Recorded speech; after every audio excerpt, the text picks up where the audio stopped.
Hello everyone. तो guys हमारा आज का थर्ड पार्ट है। 2 पार्ट हो चुके हैं, जाके आप देख सकते हो। एक्सरसाइज 8.1 से रिलेटेड सारे बता दिए थे। अब 5th क्वेश्चन पे आते हैं गाइज। ठीक है, 5th क्वेश्चन में ऐसा कुछ था नहीं, 4 से ही रिलेटेड था। तो sec theta is equal to 13/12 दे रखा है, ये दे रखा है ना। तो सेक का फॉर्मूला क्या था? h/p था। ठीक है, h/p आपको बता ही रखा है। तो h तो हमारा ये हो गया और p हमारा ये हो गया। ठीक है, हो गया ना। तो हमें क्या फाइंड करना है? b। और मैंने बोला है कि कभी भी p और b निकालना होगा तो माइनस का फॉर्मूला यूज होगा। ठीक है, लेकिन और h का निकालने पर ये पॉजिटिव होता है बीच में। ठीक है, तो वो सब प्रीवियस वीडियो में जाके आप देख सकते हो। ठीक है, तो गाइस देखो, सिंपल से हमें b निकालना है ना। तो क्या है, b का फॉर्मूला पहले लिख दिया पाइथागोरस वाला। फिर b स्क्वायर कभी भी जाता है रूट में जाता है। ठीक है, h की जगह h की वैल्यू डाल दी और p की जगह p की वैल्यू डाल दी और दोनों का स्क्वायर कर दिया। दिक्कत तो नहीं हो रही? नहीं। तो देखो ये कर दिया। 13 को 13 से मल्टीप्लाई कर 169, स्क्वायर रट लोगे तो अच्छा रहेगा 20 तक। 12 को 12 से 144, दोनों का स्क्वायर करोगे 25 और 5 को 5 से मल्टीप्लाई कर 25 होता है तो रूट हट जाएगा। तो ये आ गया बी आंसर। HPB तीनों का आंसर आ गया। और क्वेश्चन में क्या बोल रखा है? क्वेश्चन ध्यान से देखोगे, एक्सरसाइज 5वां क्वेश्चन, उसमें बोल रखा है अदर ट्रिग्नोमेट्री रेशियो निकालो। ठीक है, यही बोला है ना। तो हमारा बी आ गया। अब भाई साइन निकालो, कॉस निकालो, टेन निकालो, कॉसेक निकालो, सेक या कॉट, कुछ भी निकालो। फॉर्मूला ये होता है p/h। पी की वैल्यू जहां जहां वहां p डाल दो, जहां h मांगा है वहां h डाल दो। ठीक है, जहां b मांगा है वहां b डाल दो, h मांगा है वहां h डाल दो। ऐसी करके आप सब नहीं निकाल सकते, बहुत ईजी है। ठीक है, तो इसमें कुछ बताने नहीं था, लेकिन मैंने एक बोला था कि सारे क्वेश्चन समझाऊंगा। ठीक है, तो आई थिंक ये सबके तो आप निकाले लोगे। फॉर्मूला तो ये रहा और फॉर्मूला पहले भी बता रखा है। ठीक है, गुड। चलते हैं अब अगले क्वेश्चन में। ठीक है, तो अगला क्वेश्चन क्या है? 6 में क्या कर रखा है? ये एंगल का साइन होता है, अगर नहीं पता तो angle A and angle B. Acute angle, acute angle क्या होता है? सबसे पहले बता दो, एक्यूट एंगल होता है ऑलवेज 45 डिग्री या 45 से कम। ठीक है, ये जो साइन होता है वो 90 डिग्री का होता है। ये कभी भी राइट एंगल ट्रायंगल का होता है। ठीक है, लेकिन ये जो है ना, ये देखो बना ही ऐसे रहा तो ये 90, यानी ये बड़ा है। अगर कोई यहाँ बना दे, ये एंगल इससे छोटा नहीं लग रहा और ये भी इससे छोटा लग रहा है, तो ये चीज होगी एक्यूट एंगल, जो 45 और 45 से कम डिग्री का होता है। ठीक है, और ट्रायंगल पूरा कितना होता है? 180 डिग्री, आपको पता ही है। तो ये 90 का हो गया, बाकी 90 बचे हैं। तो 90 में ये दोनों डिवाइड होंगे ना, हाफ हाफ करोगे 45 हो गया, यानी ये एक्यूट एंगल। यानी हमें डायग्राम नहीं दे रखा, लेकिन हम बना सकते हैं अगर हमें पता है कि कौन सा एंगल क्या होता है। समझ में आ गया? एक्यूट एंगल ऑलवेज 45 डिग्री और उससे कम होता है। राइट एंगल और 90 डिग्री का होता है। ठीक है, उसके बाद यहाँ पे जो ये पूरा बनता है वो 180 का, और पूरा जब ये पूरा सर्कल बना होता है वो 360 डिग्री का। ठीक है, कवर अप हो गया। अब चलते हैं, कॉसे क्या है? कॉसे का फॉर्मूला क्या होता है? b/h। b/h होता है ना हमारा, दे रखा देखो, एक तो एक्यूट एंगल दे रखा है, cos A is equal to में कॉस बी, दोनों इक्वल है एक दूसरे के। ठीक है, ध्यान से सुनना। उसके बाद तो इक्वल है तो इसका एंगल और इसका एंगल एक दूसरे के समान है। ठीक है, तो हमने एक डायग्राम बना दिया जिसमें 2 एक्यूट एंगल है, एक राइट एंगल है। ठीक है, यानी कि ए और बी बोला है तो दोनों ए और बी दोनों को एक्यूट एंगल में बना दिया, यानी दोनों 45 डिग्री का बना दिया। एक्यूट का एंगल का मतलब अभी बताया ना, 45 या उससे कम। 45 का बन गया और तीनों का 180 आना चाहिए, तो ये तो 90 बचा ना, फिर तो 90, क्योंकि ट्रायंगल का एरिया ही बोलता है कि 180 डिग्री का वो पूरा बनता है। समझ में आए? एरिया नहीं, मतलब तीनों एंगल का सम बोलता है 180। तो 2 45 हो गया, तो इसको तो 90 का बनना पड़ेगा। समझ में आ रही है? और हाँ, इसको डिटेल में समझना है तो नेक्स्ट वीडियो बोल देना कमेंट में, मैं बता दूं। बाकी ये चीज समझ में आ गई। अब कॉस ए क्या होता है? b/h होता है। बी क्या है? बेस। अब देखो, एंगल ए की बात करी, एंगल ए की बात होना तो ऑलवेज पता है क्या होगा? ये AC ना तुम्हारा किसका काम करेगा? बेस का काम। ठीक है, क्योंकि ये एंगल है तुम्हारे, ये 90 डिग्री कहलाएगा, क्योंकि ये इस एंगल पे, अगर इस एंगल पे लेते तो हमारा बेस ये कहलाता। हमेशा अभी तक यही करते आ रहे हैं ना, इस एंगल पे लेते तो ये बेस कहलाता, लेकिन अगर इस एंगल पे लेंगे तो हमारा बेस ये कहलाएगा। और बेस के इधर क्या होता है? ये परपेंडिकुलर हो गया और ये हो गया हाइपोटेनस, हो गया ना। तो वही लिखा, बेस की जगह क्या लिखा? AC हो गया, ये हो गया AC कॉस ए में, और ए की बात हुई है तो ठीक है। और हाइपोटेनस क्या होगा? AB, ए और बी, ये हाइपोटेनस यानी सबसे बड़ी साइड। समझ में आई? बड़ी साइड ये दिख रही है ना। ठीक है, वैसे ही कॉस बी है तो दोनों कॉस का फॉर्मूला b/h ही होता है दोनों का, लेकिन ए एंगल का पूछ दे तो उसमें ये बेस हो गया और ये हाइपोटेनस हो गया। समझ में आई?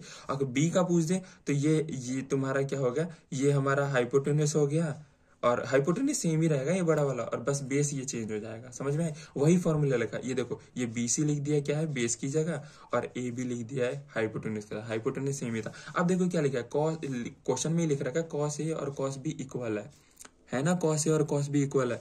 तो गाइस देखो कॉस A कॉस B को इक्वल कर दिया, और दोनों में क्या था, इस ये लिख दिया यहाँ पे, ये लिख दिया यहाँ पे, ठीक है।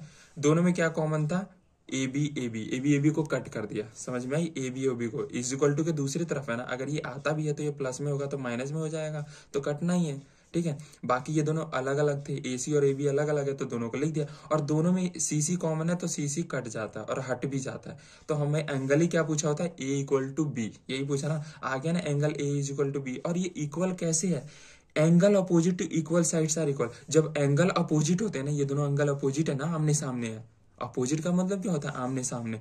तो ये दोनों अपोजिट, यही हमने दिया है कि ये इक्वल इसलिए क्योंकि अपोजिट एंगल का साइड इक्वल होता है, यानी ये 45 ये 45, तो एंगल का साइड भी इक्वल है, ठीक है। अब चलते हैं हमारा 7 क्वेश्चन में। 7 क्वेश्चन क्या है, इफ कॉट थीटा, समझ में आ गया ना समझ में आया रिवर्स जाके वीडियो देखना। कॉट थीटा 7 8, कॉट का फॉर्मूला क्या होता है, B/P होता है। ये चीज तो पता ही होना चाहिए क्योंकि बता रहा था प्रीवियस वीडियो में। H निकालना है, H फाइंड करना है। H स्क्वायर इक्वल टू क्या होगा, P² प्लस में B²।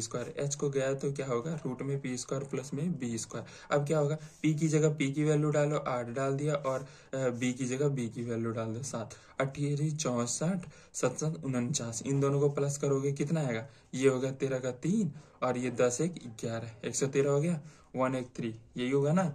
तो ये इसका कोई रूट नहीं होता तो ये यही रहेगा, और यही H की वैल्यू होगी H की वैल्यू।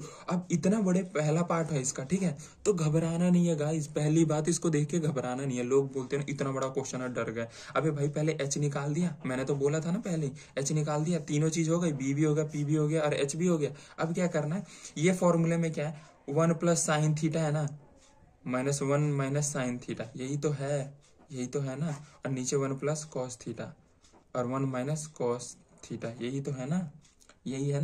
अब देखो मैंने क्या बता रखा है, ध्यान से सुनना। इसका मतलब क्या बता रखा है, इतना आसान बता रखा है। साइन थीटा का फॉर्मूला क्या होता है गाइस, ये बताओ।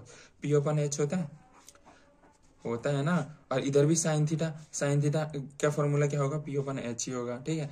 नीचे क्या होगा, 1 B/H, ये कॉस थीटा का फॉर्मूला होगा, ठीक है। यही चीज तो है, 1 माइनस B/H, यही चीज था गाइस, ठीक है। अब ध्यान से सुनो, इनका क्या था, ये चीज था, ये दोनों चीज हो गए ना, हो गए। समझ में आ रहा होगा, क्योंकि हमने सिर्फ साइन की वैल्यू के साइन का फॉर्मूला लगा दिया, इजी हो गया। अब इजी हो गया, हमारे पास सारी वैल्यू है। अब गाइस एक चीज देखना, जहाँ पे एक बार प्लस और एक बार माइनस हो, ठीक है, एक बार प्लस और एक बार माइनस हो, उस चीज को हम क्या करते हैं, ध्यान से सुनना, ठीक है। हेलो, ध्यान से सुनना इस चीज को, मैंने बोला ध्यान से सुनना। इसमें समझने वाली बात है गाइस। देखो एक और एक क्या होता है, 1 का स्क्वायर हो गया, और प्लस माइनस कभी भी क्या होता है, माइनस होता है, ठीक है। P और B है ना, दोनों सेम ही है ना, साइन अलग था, तो P/H का स्क्वायर हो गया, कोई दिक्कत तो नहीं। ये एक बात बताओ, एक पावर 2 पावर हो गई ना, एक पावर 2 पावर होगी ना, 2 तरीके से समझा दी। फॉर्मूला कॉस का ही है, एक जगह प्लस एक जगह माइनस है, तो सेम नीचे भी वही होगा, 1 का स्क्वायर और माइनस में B/H का स्क्वायर, यही तो करना है। समझ में आ रही है ना गाइस। अब देखो क्या करना है यार, P की वैल्यू क्या थी, 1 का 1 ही रह जाता है। P की वैल्यू क्या थी, 8 थी। यहाँ देखो P की वैल्यू 8 है, ठीक है। और जो हमने H की वैल्यू क्या निकाली है, H की वैल्यू हमने निकाली है आपकी रूट 113, इसका स्क्वायर है, यही है ना।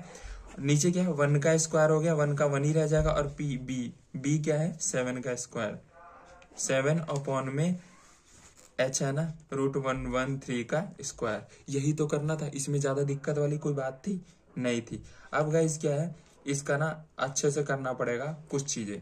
अब कुछ चीजें समझने वाली आगे, वो मैं अभी समझाता हूँ। तो गाइज नेक्स्ट पेज पे आ गए हैं, यही था ना हमारा फॉर्मूला लास्टली जो हमने करवाया था उस पेज पे, नहीं तो रिवर्स जाके देख लेना, यही था ना। इसके बाद क्या होता है गाइज, ये स्क्वायर का मतलब क्या, ऊपर भी स्क्वायर नीचे भी, तो 8 का 64 हो जाएगा, और स्क्वायर से रूट आता है तो स्क्वायर से रूट कट भी सकता है, ठीक है। तो वही ये देखो 8 पे भी स्क्वायर है और √113 पे भी स्क्वायर है, तो स्क्वायर से रूट कट गया, तो यहाँ कितना पता है, 8 से मल्टीप्लाई 64, ये बच गया। सेम नीचे भी 7 का 49 हो जाएगा, और √113 का क्या हो जाएगा, स्क्वायर से रूट कट जाएगा और यहाँ स्क्वायर हो जाएगा। स्क्वायर का मतलब दोनों पे स्क्वायर है, ऐसा नहीं किसी एक पे स्क्वायर ऐसे दे रखा है, पूरा स्क्वायर दे रखा है, रूट 113 पे भी और 7 पे भी। समझ में आई?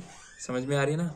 ऊपर भी स्क्वायर है यानी 7 का 49 हो जाएगा और स्क्वायर से रूट कट जाता है, ये ध्यान रखना, स्क्वायर से रूट कट जाता है और स्क्वायर जब दूसरी तरफ जाता है तो रूट बन जाता है, स्क्वायर जब दूसरी तरफ जाता है तो रूट बन जाता है और स्क्वायर से रूट कट जाता है। इतनी चीजें समझ में आई। 1 - 49, ठीक है, तो 7 का 49 हो गया और 113 हो गया, ये चीज आ गई, यहाँ से समझ में आ गई ना? नहीं आई तो इसके लिए अलग कैलकुलेशन वीडियो बोल देना कि रूट और स्क्वायर के बारे में समझाओ, कॉन्सेप्ट क्लियर करो, मैं उसके भी बना दूंगा। अभी क्वेश्चन से रिलेटेड मैं समझा सकता हूँ, ठीक, ये चीजें आई। अब देखो क्या होता है, ये चीज है तो इसका एलसीएम ले लो, ठीक है, 113 का 113 आ गया, ठीक है, 113 और फिर इनका एलसीएम लेंगे तो ये होगा, ठीक है, 113 को 1 से करेंगे, पहले नीचे से डिवाइड करेंगे, 113 आएगा, 113 को 1 से मल्टीप्लाई 113 आ जाएगा, माइनस में ये एक बार में कट जाएगा और ये 64 का 64 आ जाएगा। भिन्न जोड़ भिन्न घटा, समझ में आई? यही करना है, नीचे भी यही करना है, ये हो गया। अब देखो क्या, ऊपर वाले को 113 में से 64 करेंगे 49, 113 का 113 आ गया, 113 को 49 को 64 और 113। और कभी भी गाइस, कभी बड़े वाले ये इसमें हो, ऊपर वाला नीचे वाले पार्ट सेम हो तो कट जाते हैं, ठीक है। यानी गाइस देखो क्या होता है, हम डिवाइड में करते हैं ना तो ये क्रॉस मल्टीप्लीकेशन है, ये 49 अपन में 113 हुआ और ये नीचे है 64 अपन में 113 है, ठीक है। अब इसको कैसे लिखते हैं, 49 अपन में 113 और जो नीचे वाला पार्ट है ना वो ऊपर चला जाता है, ठीक है, और 64 नीचे आ जाएगा। तो क्रॉस मल्टीप्लाई में क्या होता है, कैंसिल हो जाता है और 49 अपन में 64, ये आपका आंसर हो गया, ठीक है। यही तो पूछा था हमारा, समझ में आई? इसमें तो कोई दिक्कत नहीं ना, यही तो हमारा पूछा था ना, ये वैल्यू हमारी आ गई 69, ये हमारा आंसर हो गया, समझ में आ गई। उसका सेकंड पार्ट क्या था गाइस, सेकंड पार्ट था कॉट स्क्वायर थीटा। घबराने वाली बात नहीं है, बहुत आसान है, कुछ दिक्कत हुई यहाँ पे, कॉट स्क्वायर थीटा उसका सेकंड पार्ट